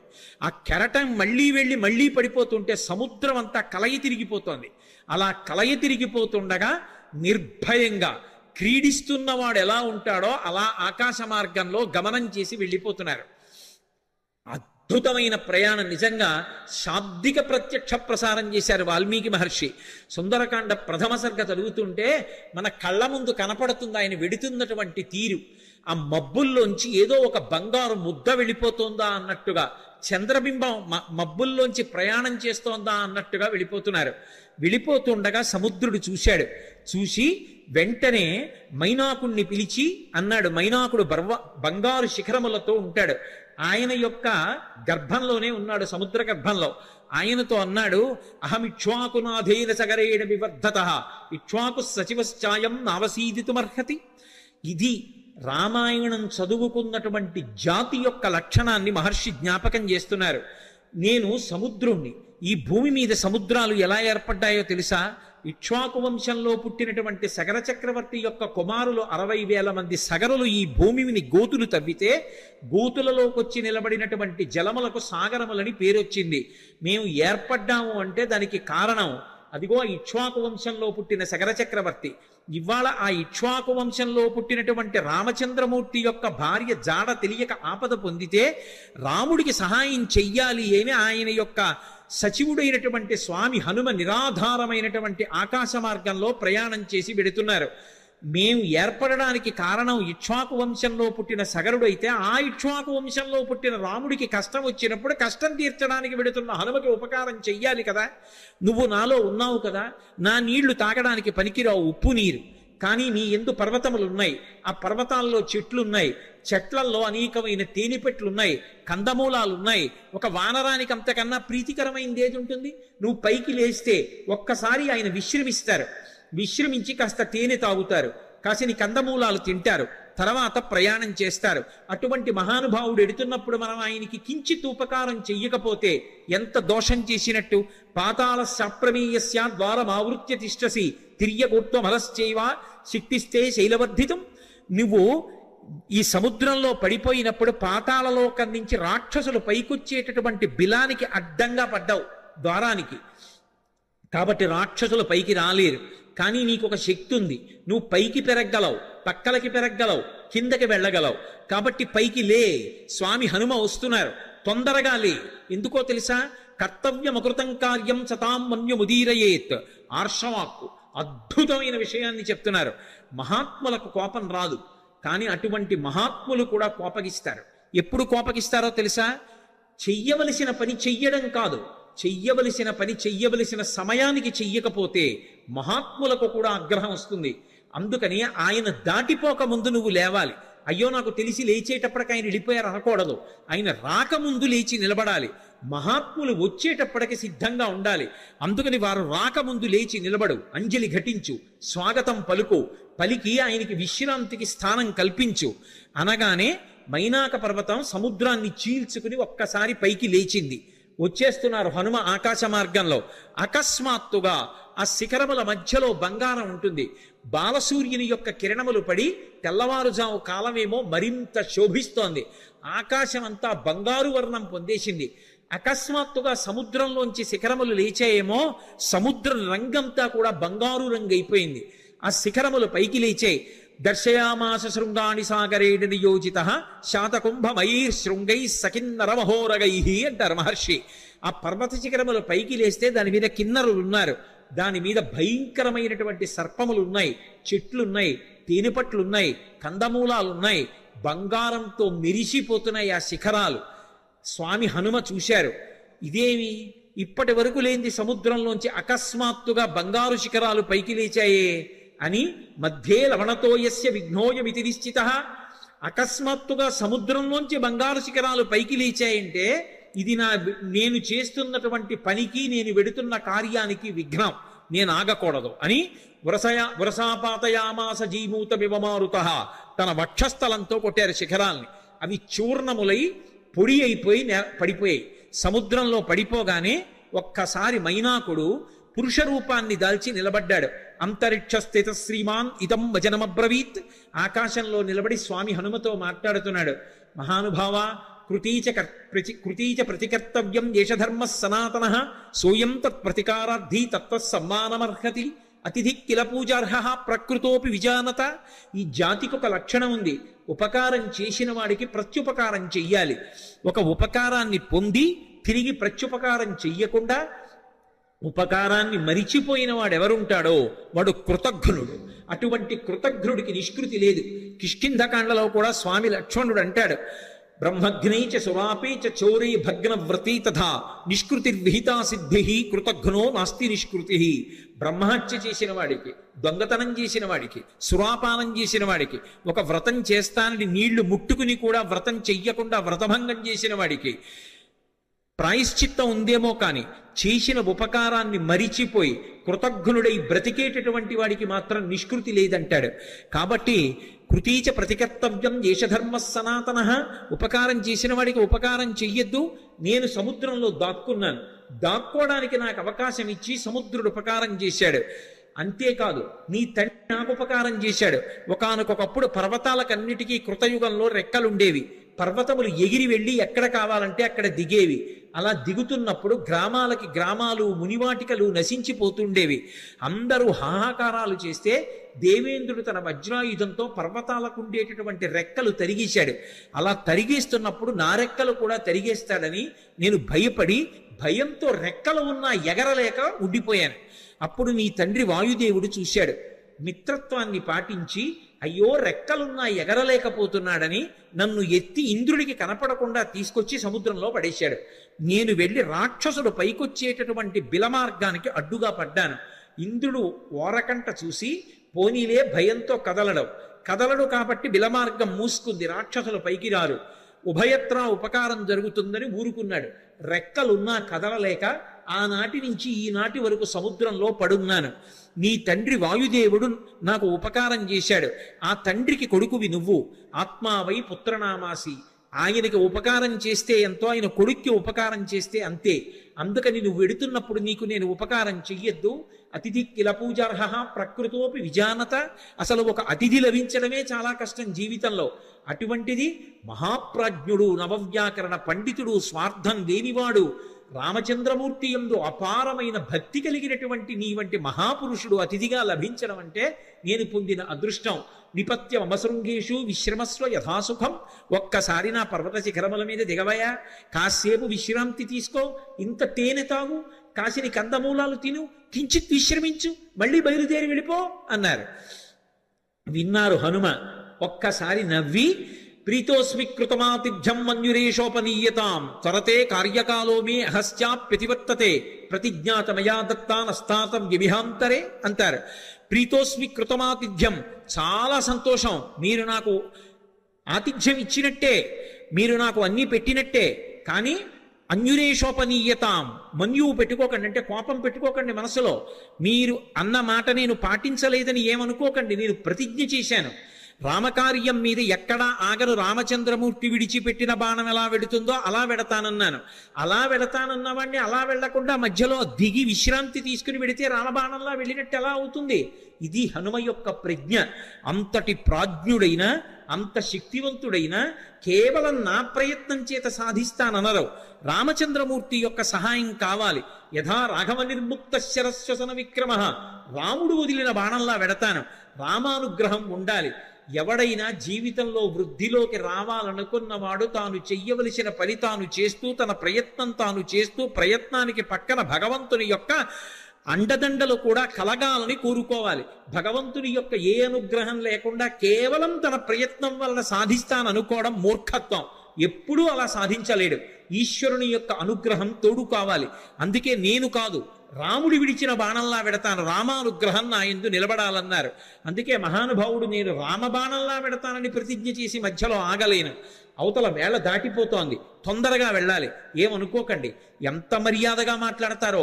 ఒక్కసారి ముట్టుకున్నారు. ప్రీతోస్వీకృతమాతిథ్యం, మీరు నాకు ఆతిథ్యం ఇచ్చినట్టే. ఒక్కసారి ఇలా చెయ్యి వేశారు, ముందుకి దాటి వెళ్ళిపోయారు. సమస్త భూతములు ఆశ్చర్యపోయే, ఏమి ప్రజ్ఞావంతుడు! ఉపాసకుడు ముందు దైవాన్ని ఉపాసన చేయడం మొదలు పెట్టగానే ముందొచ్చేటటువంటి ప్రతిబంధకం ఏమిటంటే నమస్కారం. వద్దు మహాప్రభో అన్నా సరే వచ్చి కాళ్ళ మీద పడిపోతారు. ఎక్కడ కనబడితే అక్కడ నమస్కారాలు చేస్తారు. ఇవన్నీ బానే ఉన్నాయి, నా అంతవాడు ఎవడుంటాడని లోకంలో అనుకున్నాడో సతికిల పడి జారిపోతాడు. కాదు కాదు, ఇవన్నీ నమస్కారాలు ఈశ్వరుడికి చెందుతాయి. నేనంతటి వాడిని నిమిత్త మాత్రం అనుకున్నవాడు ఎవరున్నాడో వాడు వృద్ధిలోకి వస్తాడు. అందుకే మైనాకుడంతటి వాడు బంగారు శిఖరములతో పైకొచ్చిన ముట్టుకుని మర్యాదగా వెళ్ళిపోయారు తప్ప అక్కడ దిగలేదు, నిలబడలేదు. ముందుకెళ్ళిపోయారు. చూశారు, మహర్షులు చూశారు, గంధర్వులు చూశారు, కిన్నెర కింపురుషులు చూశారు, సిద్ధులు చూశారు, సాధ్యులు చూశారు. గబగబా నాగమాత సురస దగ్గరికి వెళ్ళారు. వెళ్ళి ఆవిడితో అన్నారు, అమ్మా అమ్మా ఆశ్చర్యం, అయం వాతాత్మజ శ్రీమాన్ ప్లవతే సాగరోపరి హనుమాన్ నామ తస్యత్వం ముహూర్తం విఘ్నమాచర. అమ్మా ఆశ్చర్యం చూశావా? స్వామి హనుమ సముద్రాన్ని లంఘించి వెళ్ళిపోతున్నారమ్మా. నువ్వు నాగమాతవి, సురసవి. ఏది ఒక్కసారి రాక్షస రూపాన్ని పొంది విఘ్నాన్ని కల్పించు. ఆయన ఏ పాటి నిలదొక్కుంటారో చూద్దాం. అమ్మా వెళ్ళిపోతున్నారమ్మా, తొందరగా విఘ్నం కల్పించు అన్నారు. అడగచ్చా మాట అంటే ఇందులో ఒక విశేషం ఉంది. అసలు ఆ పేరే ఎంత గొప్ప పేరో, సురస. 3 అక్షరాలు కాబట్టి బేసి సంఖ్య. ఆడపిల్ల పుట్టినప్పుడు పెట్టడానికి యోగ్యమైన పేరు, పైగా అది నాగుల యొక్క తల్లి, అన్నిటిని మించి దక్ష ప్రజాపతి యొక్క కూతురు, అందుకని దాక్షాయణి అన్న పేరు అన్వయం అవుతుంది. ఆవిడ సామాన్యురాలు కాదు, అంత గొప్ప తల్లి. అందుకే సురస అని పేరు పెట్టారు. ఒక రకమైనటువంటి ఓషధికి ఈ పేరుకి అన్వయం అయ్యేటటువంటి పేరుతో పిలవడం అనేటటువంటిది లోకంలో సంప్రదాయంగా ఉంది. నాగసుగంధి అని. సురస 3 అక్షరాలు. అసలు ఆ పేరు పిలవడమే ఎంత అందంగా ఉంటుందో చూడండి. మంచి రసము సురస. సురస ఎవరు? నాగమాత ఎవరు? ఎందుకు వచ్చింది? అసలు ఆవిడ్ని ఎందుకు తీసుకొచ్చారు దేవతలు? ఆవిడ్ని ఎందుకు తీసుకొచ్చారు సిద్ధులు, సాధ్యులు, యక్షులు, గంధర్వులు, కిన్నెరుడు, కింపురుషులు? అంటే ఈ సురస ఎవరో కాదు, కశ్యప ప్రజాపతి భార్యలలో ఒకటి అయినటువంటి కద్రువ. మీరు పూర్వం మహాభారతంలో ఆదిపర్వంలో ప్రారంభం కథ అదే. వినతా కద్రువుల కథ విని ఉంటారు. కద్రువ వినత యందు అసూయ చెందింది. అసూయ చెంది వినతతో దాస్యం చేయించుకోవడమని ఇంద్రుడి యొక్క ఉచ్చైశ్రవం అనేటటువంటి తోకకి పాము చుట్టుకునేటట్టుగా చేసింది. పాములన్నీ ఆమె పిల్లలు, అందుకే ఆమె నాగమాత. రామాయణంలో నాగమాత సురస అంటారు. ఆ కద్రువ గరుత్మంతుణ్ణి పరీక్షించింది. వినతకి కుమారుడుగా గరుత్మంతుడు వచ్చాడు, అందుకే వైనతేయుడు. ఆయన తల్లి యొక్క శాపాన్ని పోగొట్టాడు, అమృతాన్ని తీసుకొచ్చాడు. పైకి వెళ్ళి యథేచ్ఛగా, ఆయన్ని ఎవ్వరూ అడ్డుకోలేకపోయారు. దేవలోకానికి వెళ్ళి అమృతాన్ని తీసుకొచ్చినవాడు గరుత్మంతుడు. పుట్టగానే పైకి ఎగిరినవాడు గరుత్మంతుడు. పుట్టి అమ్మకి పేరు తెచ్చినవాడు గరుత్మంతుడు. ఆయన యొక్క తేజస్సు అప్రతిహతం. ఆయన వెడుతుంటే ఆయన యొక్క రెక్కల అల్లార్పుకి, ఆ కాంతికి సమస్త లోకాలు స్తంభీభూతములైపోతాయి. అలా వెడతాడు ఆయన, అలా వెడతారు హనుమ. పుట్టగానే పైకి ఎగిరిన వారు హనుమ. గరుత్మంతుడు ఎలా అమృత భాండానికి ఎలా వెళ్ళాడో అలా వెడుతున్నారు సీతాదర్శనానికి హనుమ. అక్కడ దేవతల్ని ఓడించాడు గరుత్మంతుడు, ఇక్కడ రాక్షసుల్ని ఓడించాలి హనుమ. గరుత్మంతుడు శ్రీ మహావిష్ణువుకి వాహనం, హనుమ విష్ణుస్వరూపమైన రామచంద్రమూర్తికి వాహనం. గరుత్మంతుడు ఒక్క విష్ణువుని వహిస్తాడు, కానీ హనుమ కిమీష భగవాన్ నంది భవే సాక్షాత్ దిహాగత ఏన శక్తోస్మి కైలాసే మయా సంచలితే పురా అన్నాడు సుందరకాండలో రావణాసురుడు ఒక చోట. సాక్షాత్ నందీశ్వరుడిలా కనపడతారు. అందుకని నందీశ్వరుడే శివుణ్ణి వహిస్తారు. గరుత్మంత స్వరూపంలా తాను కూడా శ్రీ మహావిష్ణువుని రామచంద్రమూర్తిని వహిస్తారు. అందుకని గరుత్మంతుడు వాహనం, హనుమ వాహనం. అందుకే ఇప్పటికే హనుమద్వాహనం అని లోకంలో వాహనాలు తిరుగుతున్నప్పుడు హనుమద్వాహనం మీద కూడా పెడతారు స్వామి. కాబట్టి వాహన రీత్యా ఇద్దరు అభిన్నులు. తల్లికి కీర్తి తేవడంలో అభిన్నులు, తల్లికి కలిగినటువంటి ఇబ్బందిని తొలగించడంలో అభిన్నులు. ఇక్కడ సీతమ్మ తల్లి తల్లితో సమానం.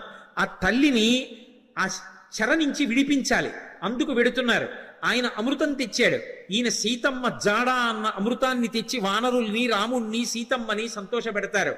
ఆయన చేసిన కార్యం, ఈయన చేసిన కార్యం ఒక్కలాంటివి.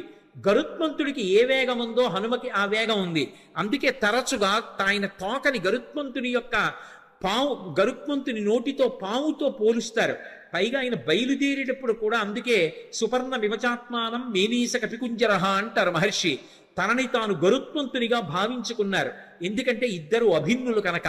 గరుత్మంతుణ్ణి పరీక్ష పెట్టినటువంటి కద్రువ మాత్రమే హనుమని కూడా పరీక్ష చెయ్యడానికి యోగ్యురాలు. ఆ శక్తి ఆవిడికే ఉంది. అందుకే దేవతలు నాగమాత అయినటువంటి కద్రువ దగ్గరికి వెళ్ళారు. కద్రువకి మారు పేరు సురస. ఆ కద్రువే ఒకానొకప్పుడు అదితి చేత శాపం పొందింది. శాపం పొంది రోహిణీదేవిగా వచ్చింది. ఆ రోహిణీదేవిగా వచ్చినప్పుడు మళ్ళీ బలరాముడికి తెల్లయింది. బలరాముడు ఎవరు? శేషుడు, పాము. అందుకే ఎక్కడున్నా పాములకు తల్లిగానే ఉంటుంది. బలము మిగుల కలగ బలభద్రుడనిలో ఒక రమణుడకుట చేసి రాముడనియో సతికి పుట్టె గర్భ సంకర్షణంబున సంకర్షణుండనడి ఘనుడు సుతుడు అంటారు పోతన గారు భాగవతంలో. శేషుడికి తల్లిగా రోహిణీదేవిగా నందవ్రజంలో ఒకనాడు కృష్ణ భగవానుడి యొక్క అన్నగారికి తల్లి అయింది. ఆ రోహిణీదేవియే కద్రువ. ఆ కద్రువయే సురస. సురస అన్న పేరుతో రాక్షసీ రూపాన్ని పొందింది. అందుకని మాతృస్థానీయ, అమ్మతో సమానురాలు. ఎందుకని అంటే గరుత్మంతునికి పినతల్లి. గరుత్మంతుడు హనుమ అభిన్నులు కాబట్టి గరుత్మంతునికి పినతల్లి, కాబట్టి పినతల్లి తల్లితో సమానం, కాబట్టి మాతృస్థానీయ. రాక్షసీ రూపాన్ని పొందింది. పక్కనున్నటువంటి వినతని బాధపెట్టింది, వైనతేయుల్ని బాధపెట్టింది, తన పిల్లల్ని మొయ్యమంది పావుల్ని, గరుత్మంతుణ్ణి. అలా గరుత్మంతుణ్ణి ఎలా శోధించిందో అలా ఇక్కడ హనుమని శోధించాలి. బాధ పెట్టినట్టు కనపడాలి. బాధ పెట్టి హనుమ యొక్క గొప్పతనాన్ని లోకానికి చాటాలి. అక్కడ గరుత్మంతుణ్ణి ఎలా పరీక్షించిందో ఇక్కడ అలా హనుమని పరీక్షించడానికి అధికారం కలిగినటువంటిది కద్రువ ఒక్కతే. అందుకే కద్రువని రాక్షసీ రూపంతో రమ్మన్నారు. కద్రువ రాక్షసీ రూపాన్ని పొంది వస్తే దాని పేరు సురస. కానీ ఆమె దాక్షాయణి, దక్ష ప్రజాపతి కుమార్తె, కశ్యప ప్రజాపతి యొక్క భార్య. అందుకే వినత కద్రువ ఇద్దరూ కూడా దక్ష ప్రజాపతి కుమార్తెలలో వాళ్లే. అందుకని ఆమె రాక్షసీ రూపాన్ని పొంది వచ్చి అడ్డంగా నించుంది. ఇప్పుడు నిలబడితే స్వామి హనుమ వచ్చేస్తున్నారు. ఆయన్ని చూసింది. చూసి ఆవిడంది, నువ్వు ఒక్కసారి నా నోట్లోకి ప్రవేశించు, భక్షయిష్యామి, నేను తినాలనుకుంటున్నాను, ప్రవిష్టోస్మి మమాననం, నా నోట్లోకి నువ్వు రా అంది. తినాలనుకున్న వాళ్ళు తినేస్తారు, అంతేకాని నా నోట్లోకి నువ్వు రా ఏమిటి అంటే పరీక్షిస్తోంది అక్కడ. అంతేకాని సింహిక తినేసినట్లు తినేయాలనుకోవడం ఆవిడ లక్షణం కాదు, శోధించడానికి వచ్చింది. ఇక్కడ వివేకం కావాలి. ఇలా ఎందుకంది ఆ మాట? ప్రవిష్టోస్మి మమాననం అని ఎందుకనాలి? భక్షయిష్యామి, నిన్ను నేను తినేస్తాను, నా నోట్లోకి రా అనరు. తినేయాలనుకున్న వాళ్ళు తినడానికి ఆపేస్తారు వేగాన్ని. ఆపి నోరు తెరిచి పట్టుకుంటారు. ఆవిడ నోరు తెరిచి పట్టుకోవట్లేదు, నోరు తెరిచి రా అంటోంది. ఏమిటి తేడా? ఎందుకని? అది వివేకం అంటే. అది ఉందా హనుమకి? తట్టుకుంటారా రేపు లంకలో? ఇది పరీక్షిస్తున్నారు దేవతలు. వెంటనే ఆయన మహానుభావుడు హనుమ చూశారు. ఇదేదో ప్రతిబంధకం వచ్చిందే, రాక్షసు వచ్చిందే, నోరు తెరిచిందే. ఆయన ఏం బెంగపెట్టుకోలేదు. వెంటనే ప్రహృష్టవదన శ్రీమాన్ ఇదం వచనమబ్రవీత్. ఆయన ముఖంలో సంతోషం అలాగే ఉంది. ఉపాసన చేసేవాడు దైవాన్ని చేరాలనుకునేవాడికి అనేకమైన కష్టాలు వస్తాయి. ఒక్కొక్కసారి సన్మానాలు వస్తాయి, ఒక్కొక్కసారి పెద్దవాళ్లతో పరిచయాలు వస్తాయి, ఒక్కొక్కసారి ఎంతటి వాళ్ళు నమస్కారం చేస్తారు, ఒక్కొక్కసారి ఎవడో రాళ్లు విసురుతాడు. ఆ రాళ్లు విసిరాడని బెంగపెట్టుకోకూడదు, పువ్వులు జల్లారని పొంగిపోకూడదు. రెండిటికీ తట్టుకోవాలి. సురస వచ్చి ఎదురుగుండా నిలబడింది రాక్షసీ రూపంలో. ఆయన బెంగపెట్టుకోలేదని చెప్పడానికి మహర్షి అద్భుత ప్రయోగం చేస్తారు. ప్రహృష్టవదన శ్రీమాన్ ఇదం వచనమబ్రవీత్. పరమ సంతోషంతో ఆవిడ వంక చూశారు. చూసి రామకథ చెప్తారు. హనుమ సుందరకాండలో 1కి 10 మాటలు రామకథ చెప్తారు, అందుకు వింటారు సుందరకాండ. కానీ చెప్పేటప్పుడు మళ్ళీ మొత్తం కథంతా చెప్పరు. ఎక్కడ ఎలా చెప్పాలో అలాగే చెప్తారంతే. ఒక్కొక్క చోట సంక్షిప్తంగా చెప్తారు. ఈ పరిస్థితుల్లో రామకథ వివరంగా చెప్పడం కుదరదు. అందుకే ఎంత సంక్షిప్తంగా చెప్పారంటే, రామో దాశరథిర్నామ ప్రవిష్టో దండకాననం లక్ష్మణైన సహభ్రాత వైదేహ్యా చాపిభార్యయా అథవా మైథిలీం దృష్ట్వా రామంచా కృష్ణకారిణం ఆగమిష్యామితే వక్త్రం సత్యం ప్రతిశృణోమితే అన్నారు. అమ్మ, దశరథ మహారాజు గారి కొడుకు రామచంద్రమూర్తి సీతమ్మతో కలిసి తండ్రిని సత్యమునందు నిలబెట్టడానికి అరణ్యవాసానికి వస్తే రాముడి భార్య అయిన సీతమ్మని రావణుడన్న రాక్షసుడు అపహరించాడమ్మా. ఆ సీతమ్మ జాడ కనిపెట్టడానికి వెడుతున్నాను. ఒక్కసారి సీతమ్మ జాడ తెలుసుకుని రామచంద్రమూర్తికి చెప్పి వచ్చి నీ నోట్లోకి వచ్చేస్తాను, నన్ను మన్నించమ్మా, వదిలిపెట్టు అన్నారు. ఆవిడ తినేస్తానంటలేదు, పట్టుకోవట్లేదు. ఆవిడంది కుదరదు, ఇది దేవతల వరం, అంటే నిన్ను పరీక్షించాలి, దేవతలు అడిగారు కాబట్టి నువ్వు నా నోట్లోకి వచ్చి వెళ్ళు అంది. నా నోట్లోకి వచ్చాక ఏమో నాకు ఆహారం అయిపోవచ్చు, నువ్వు పరీక్ష తట్టుకోలేకపోవచ్చు, కాబట్టి నా నోట్లోకి వచ్చి వెళ్ళు అంది. ఆయన అన్నారు, అలాగేనా అమ్మా, తప్పదా, అలాగే పెడతాను అన్నారు. పెద్ద శరీరం పెంచారు. ఆ శరీరం పట్టద్దు, ఆవిడ నోరు తెరిచింది. ఇంకొంచెం పెంచారు, ఇంకొంచెం నోరు తెరిచింది. ఆయన అపారమైన వివేకం ఉన్నవాడు, మహానుభావుడు హనుమంటే. సశింక్షిప్యాత్మనక్కాయం బభూవాంగుష్ఠమాత్రక. బొటన వేలంత చిన్నవారు అయిపోయారు అకస్మాత్తుగా. సురస పెద్ద నోరు తెరిచి ఇంకా పెంచుతారనుకుంటోంది.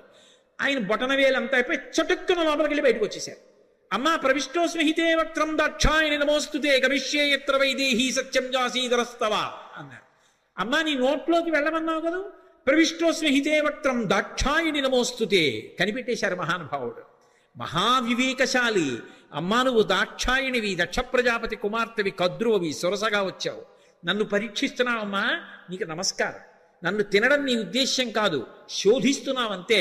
అమ్మా, అనుగ్రహించమ్మా, నన్ను ఆశీర్వదించమ్మా, సత్యం దాసీధరస్తవా, నేను వెళ్ళి ఆ వైదేహి జాడ కనిపెట్టాలమ్మా అన్నారు. పొంగిపోయింది. గరుత్మంతుడిని ఎలా ఆశీర్వదించిందో అలాగే ఆశీర్వదించింది. అర్ధసిద్ధ్యై హరిశ్రేష్ట గచ్చ సౌమ్యేధాసుఖం సమాన ఈశ్వైదేహీం రాఘవేణ మహాత్మన. నాయనా నీకు అభయం ఇస్తున్నాను, వెళ్ళు. సంతోషంగా బయలుదేరి వెళ్ళి సీతమ్మ జాడ కనిపెట్టి సీతారాముల్ని కలిపినవాడు హనుమా అనేటటువంటి అద్భుతమైన కీర్తిని పొందు అంది. సుందరకాండకున్న గొప్పతనం ఏమిటో తెలుసా? అక్కడ మైనాకుడు పైకొచ్చాడు. ఆయన ఏమి హనుమ ఆతిథ్యం పుచ్చుకోలేదు. పుచ్చుకోకుండా ఇలా ముట్టుకుని వెళ్ళిపోయారు. వెళ్ళిపోగానే పైకి తేలి ఉన్నాడు కదూ ఇంద్రుడు వచ్చాడు. ఇంద్రుడు రాగానే తన రెక్కలు తరిగేస్తాడనుకున్నాడు మైనాకుడు. ఆయన అన్నాడు, వచ్చి చూసి, హిరణ్యనాభ శైలేంద్ర పరితిష్టోస్మితే భృజం అభయంతే ప్రయచ్ఛామి తిష్ట సౌమ్యేధాసుఖం అన్నాడు. ఓ మైనాకుడా, నాకు తెలుసు నువ్వు సముద్రంలో ఉన్నావని. ఎప్పుడో అప్పుడు పైకొస్తావు, నీ రెక్కలు తరిగేద్దాం అనుకున్నాను. కానీ రామకార్యం మీద వెడుతున్న హనుమకి ఆతిథ్యం ఇవ్వడానికి నీ రెక్కలు తెగిపోయినా పర్వాలేదని పైకొచ్చావు. ఇవ్వాల నీకు అభయం ఇస్తున్నాను, నీ రెక్కలు తరగను, నువ్వు అలాగే సంతోషంగా కూర్చో, నీ జోలికి రానని వెళ్ళిపోయాడు. మీరు గమనించండి, రామకార్యం మీద వెడుతున్న వాడికి మాట సాయం చేస్తే సంపాతికి కాలిపోయిన రెక్కలు వచ్చాయి. రామకార్యం మీద వెడుతున్న వాడికి గుక్కెడు మంచినీళ్లు ఇవ్వలేదు, తాగలేదు. తాగమని అడిగినందుకు గాను ఉత్తర క్షణంలో ఉన్న రెక్కలు నిలబడ్డాయి భద్రంగా. రామ కథకి సుందరకాండకి ఉండేటటువంటి శక్తిని చెప్పకుండా చెప్తారు మహర్షి. ఇక్కడికి వచ్చేటప్పటికి సురసని దాటి ముందుకెళ్ళిపోతున్నారు. సురస అంటే ఎవరో కాదు, సంసారమే సురస. సంసారాన్ని దాటడం కాదు సుందరకాండ తత్వంగా చెప్పినప్పుడు. సంసారంలోకి ప్రవేశించనంటే కుదరదు. సంసారంలో ప్రవేశించకుండా నేను ఏదో అలా ఉండిపోతానండి అంటే అకస్మాత్తుగా కామము ధర్మమును విడిచి కాటు వేసిందా జారి కింద పడిపోతాడు. కామమునకు అర్థమునకు ధర్మం ఇచ్చి ధర్మము చేత కట్టు వెయ్యాలి.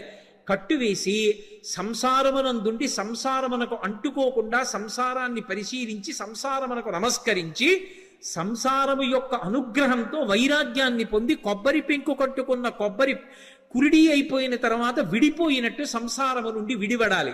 అలా విడివడేటటువంటి ప్రజ్ఞ ఏది ఉందో అది సంసారములోకి వెళ్ళి పైకి రావడం, ఆ ప్రజ్ఞని ఆవిష్కరించడం, సురస నోట్లోకి వెళ్ళి పైకి రావడం. కాబట్టి మహానుభావుడు మనకి మార్గాన్ని నేర్పి, ఇది కదా సుందరకాండని పేరు పెట్టడానికి మహర్షి ఎంచుకున్నటువంటి అన్వయ క్రమం. లోపలికి వెళ్ళి పైకొచ్చారు, సురస ఆశీర్వచనం పొందారు, మరికొంచెం ముందుకెళ్ళారు. వెళ్ళేటప్పటికీ అకస్మాత్తుగా ఆయన యొక్క గమనం కుంటుపడిపోయింది. ముందుకు వెళ్ళలేకపోతున్నాను, నన్ను ఏదో మహాభూతం ఆపేసింది, నా గమనం కుంటుపడిపోయింది, నా శక్తి క్షీణించిపోయింది, ఎందువలన అని చూశారు. చూసేటప్పటికీ వక్త్రం ప్రసారయామాస పాతాళాంతర సన్నిభౌ, ఒక పెద్ద ప్రాణి ఒకటి నీళ్లల్లో పడుకుని ఉంది. అది దానికి ఒక లక్షణం ఉంది. ప్లవమానంతు తం దృష్ట్వా సింహికా నామరక్షసి మనసా చింతయామాస ప్రవృద్ధా కామరూపిణి. ఇది మీరు జాగ్రత్తగా గమనించాలి. కిష్కింధకాండలో దక్షిణ దిక్కు కెడుతున్నప్పుడు వానరులందరినీ పిలిచాడు సుగ్రీవుడు. ఆయన్ని వాలి వెంట తరిమినప్పుడు భూమండలం అంతా తిరిగాడు. అందుకని ఆయనకి తెలుసు ఎక్కడే ఉందో. అన్ని దిక్కులకి వెళ్ళిన వాళ్ళకి చెప్పాడు. తూర్పు దిక్కు కెడితే ఏముంటుందో చెప్పాడు, ఉత్తరాన్ని చెప్పాడు, పశ్చిమం చెప్పాడు, దక్షిణం చెప్తూ మిగిలిన దిక్కులలో సముద్ర గర్భంలో రాక్షసులు ఉంటారు పురుషస్వరూపంతో. దక్షిణ దిక్కున ఉండేటటువంటి సముద్రంలో రాక్షసి ఉంటుంది, స్త్రీ. ఆమె పేరు అంగారిక అని చెప్పాడు. అంగారిక అన్న మాటకు అర్థం ఏమిటో తెలుసా? అంగములను శోషింపచేయగలిగినటువంటి విద్యుత్ సంబంధమైనటువంటి అగ్నిస్వరూపం. అందుకే సింహస్వరూపంగా ఉంటుంది. సింహిక స్త్రీవాచకం. అది పడుకునుంది, దానికి ఒక శక్తి ఉంది. అది చూసిందనుకోండి, ఆ చూసిన శక్తి చేత ఆపేస్తుంది, అవతల వాళ్ళ యొక్క శక్తి తనకి లాగేస్తుంది. అంత గొప్ప శక్తి సింహికది. అది లాగేసింది హనుమ యొక్క శక్తిని. ఆయన శక్తి కుంటుపడిపోయింది, ముందుకు వెళ్ళలేకపోయారు. ఆగిపోయి కిందకి చూశారు. ఏమి ఆపింది నన్ను అని చూశారు. ఒక్కసారి ఊర్ధ్వమూల మధశ్చైవా వీక్షమాణస్తత కపి దదృశీ మహత్సత్వా ఉద్ధితం లవణాంభసి తదృష్ట్వా చింతయామాస మారుతిం వికృతానినం కపిరాగేన కడితం సత్వమద్భుత దర్శనం. ఓసారి కిందకి చూశారు, పైకి చూశారు, పక్కలకి చూశారు, నీటిలోకి చూశారు. పెద్ద నోటితోటి మహాప్రాణి ఒకటి పడుకునుంది. గమనించారు. ఓ, దీని గురించే సుగ్రీవుడు బయలుదేరే ముందు చెప్పాడు. ఒక మహాప్రాణి దక్షిణ సముద్రంలో కనపడుతుందని చెప్పాడు. అది పైన వెడుతున్న వాణ్ణి కూడా దూరం నుంచి చూసి కూడా వాడి శక్తిని లాగుతుందని చెప్పారు. ఇదేనమాట. దీన్ని ఉపేక్షించకూడదు. ఇది చంపే లక్షణం ఉన్నది. సురస చంపదు, ప్రవేశించి బయటికి వెళ్ళొచ్చు, అనుగ్రహించడానికి వస్తుంది. సంసారం చంపేయడానికి రాదు. సంసారాన్ని సక్రమంగా వినియోగించుకోగలిగిన వాడు ధర్మం చేత అర్ధకామములను ముడివేసి చక్కటి వైరాగ్యాన్ని పొంది వానప్రస్థుగా మిగిలిపోయి ఈశ్వరుడికి దగ్గరవుతాడు. సంసారాన్ని ఉపయోగించుకోలేని వాడు సంసారం పెట్టిన పరీక్షకి లొంగలేక ఇది నేననుకుని బరువు పెంచుకుని సంసారమునందు మగ్నుడైపోతాడు. తట్టుకోగలిగిన వాడు సంసారంలోకి వెళ్ళి కామాన్ని అర్థాన్ని ధర్మంతో ముడిసి తరిస్తాడు. అందుకని అది పరీక్షిస్తుంది, అది అనుగ్రహిస్తుంది. అందుకు నమస్కరించారు. సింహిక అనుగ్రహించదు, చంపేస్తుంది. అందుకని దీన్ని విడిచిపెట్టకూడదనుకున్నారు. వక్త్రం ప్రసారయామాస పాతాళాంతర సన్నిభం సంక్షిప్య ముహురాత్మానం నిష్పపాత మహాబల. ఒక్కసారి శరీరం పెంచారు, మళ్ళీ సురస పెంచినట్టే సింహిక కూడా పెద్ద నోరు తెరిచింది. చూశారు, ఒక్కసారి మళ్ళీ చిన్న రూపాన్ని పొంది లోపలికి వెళ్ళిపోయారు. సమస్త భూతములు భయపడ్డాయి, అమ్మోని మింగేస్తుందని. వెళ్ళిపోయి సింహకి యొక్క మర్మావయవములు ఎక్కడ ఉన్నాయో చూశారు. మర్మస్థానములు, ప్రాణములు దేని మీద ఆధారపడి ఉంటాయో వాటిని మర్మస్థానములు అంటారు. అటువంటి మర్మస్థానములను చూశారు. ఆ గుండె, ఊపిరితిత్తులు అటువంటి వాటిని తుంచేశారు. తుంచేసి చటుక్కన పైకొచ్చారు. ఆ ప్రాణి నీటి మీద తేలిపోయి మరణించింది. చాలా సంతోషం అనుకున్నారు. పైనుంచి దేవతలు, గంధర్వులు, మహర్షులు అందరూ పుష్పవృష్టి కురిపించారు. బయలుదేరి మహానుభావుడు ముందుకి వెళ్ళిపోతున్నారు. ఈ సింహిక ఘట్టం తత్వత చాలా గొప్ప ఘట్టం. ఎందుకనంటే సముద్రానికి ఒక లక్షణం ఉంటుంది. సముద్రం లోపల బడబాగ్ని ఉంటుంది. ఆ బడబాగ్ని ఉంటుందని మనకి శాస్త్రవాక్కు. అది సంక్షుభితం అవుతుంది. సముద్రం లోపల విశేషమైన కదలికలు వచ్చాయనుకోండి, ఆ కదలికలకి ఏం చేస్తుందంటే అది ఒక మహాశక్తిని ఆవిర్భవింపచేస్తుంది. ఆ మహాశక్తి మెల్లమెల్లగా సముద్రంలో ఏర్పడి విస్తరిస్తుంది. విస్తరిస్తూ అది ప్రచండ వేగంతో బయటికి వస్తుంది.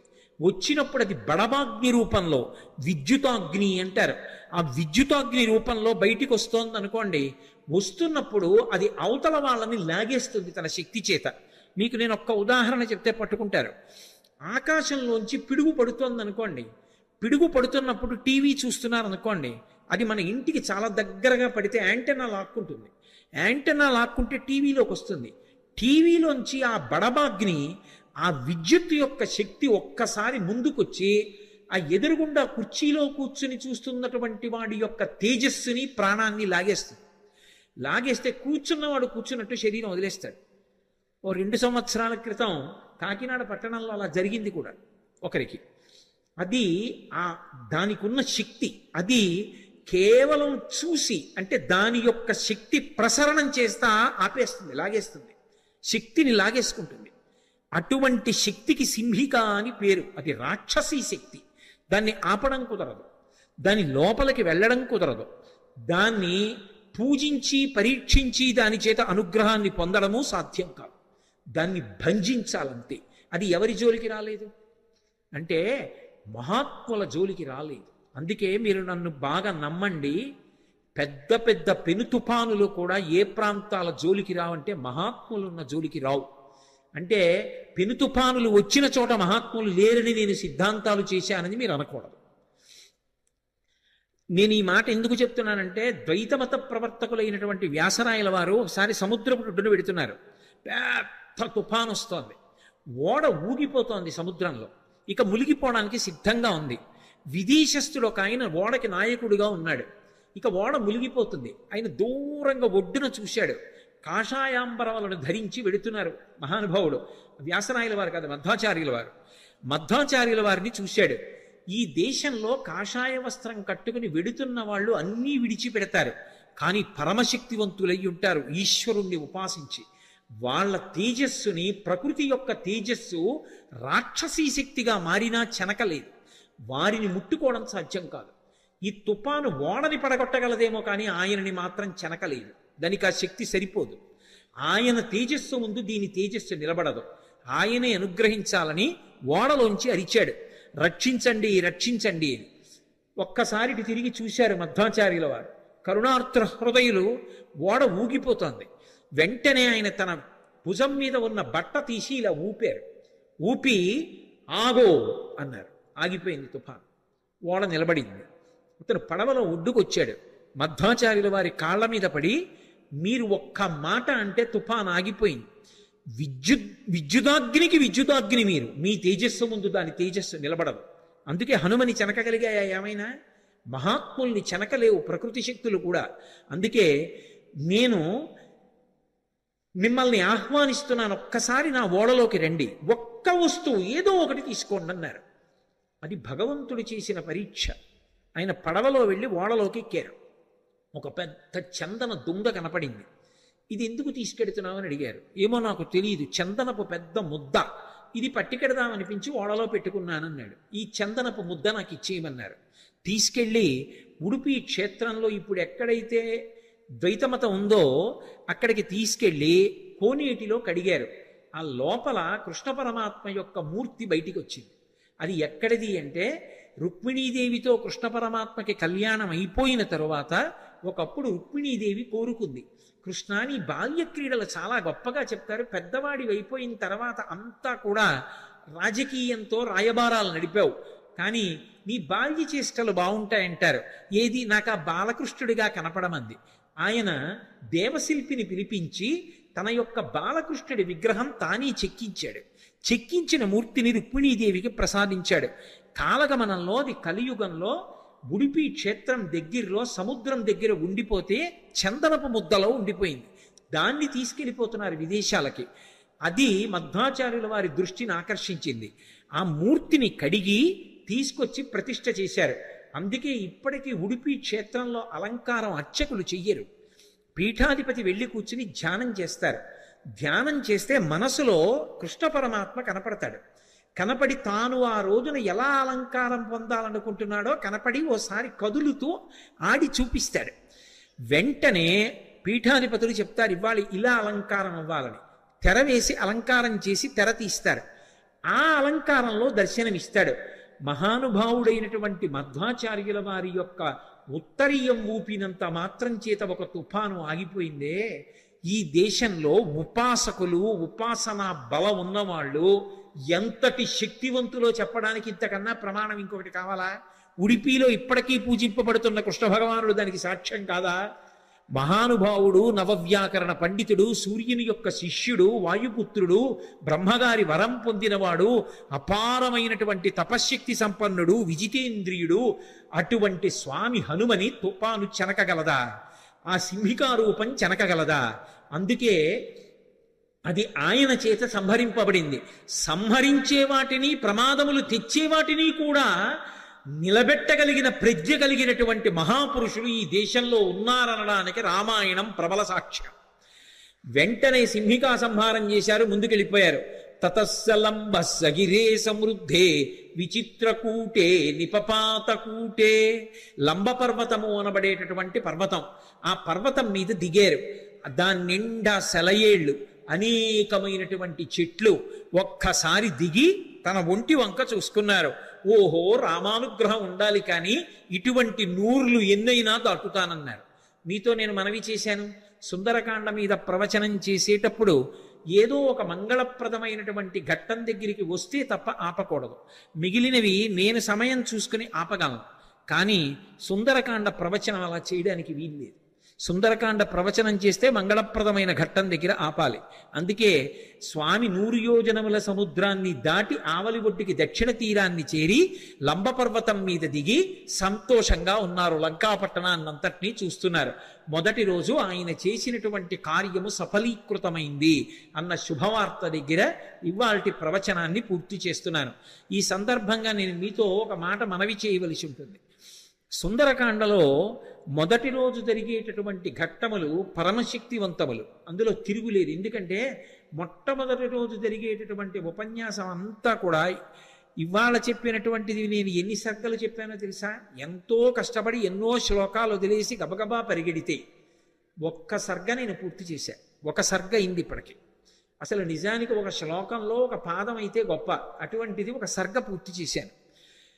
అందుకే సిద్ధి సర్గలు వస్తాయి. సిద్ధి సర్గలు వస్తే పరమశక్తివంతం అంటారు. సుందరకాండ అంతా పారాయణ చేసినా, అంతా విన్నా, సశాస్త్రీయంగా పూజ చేస్తే ఏ ఫలితం వస్తుందో సిద్ధి సర్గ కోసం పెడతారు, సుందరకాండ కోసం. రేపు బహుశః అన్న మాట ఎందుకు అంటున్నానో తెలుసా? నా మీద నాకు కూడా నమ్మకం ఉండదు.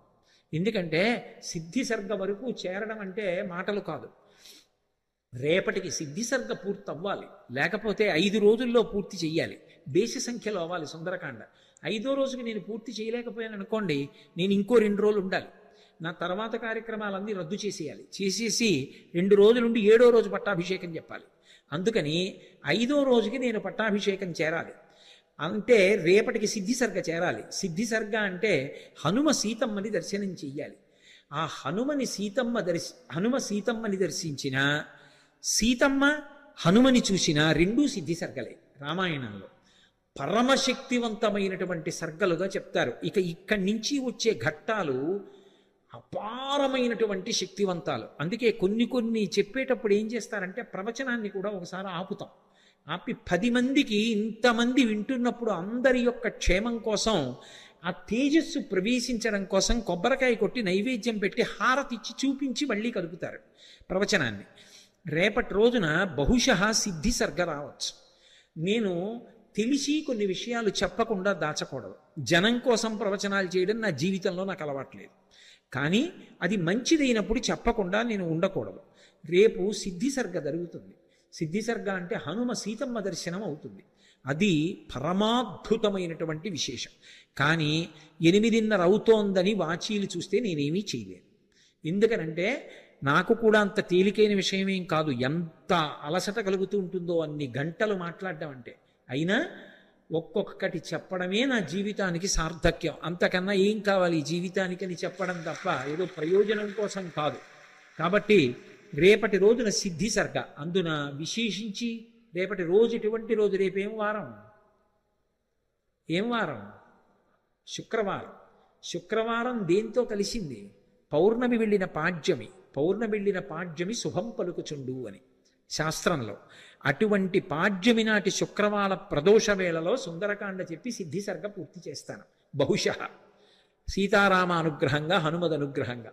కాబట్టి రేపు ఖచ్చితంగా 6:30 ప్రవచనం మొదలైపోతుంది. అంటే వీలైతే నేను 5 నిమిషాల ముందు మొదలు పెట్టేస్తాను.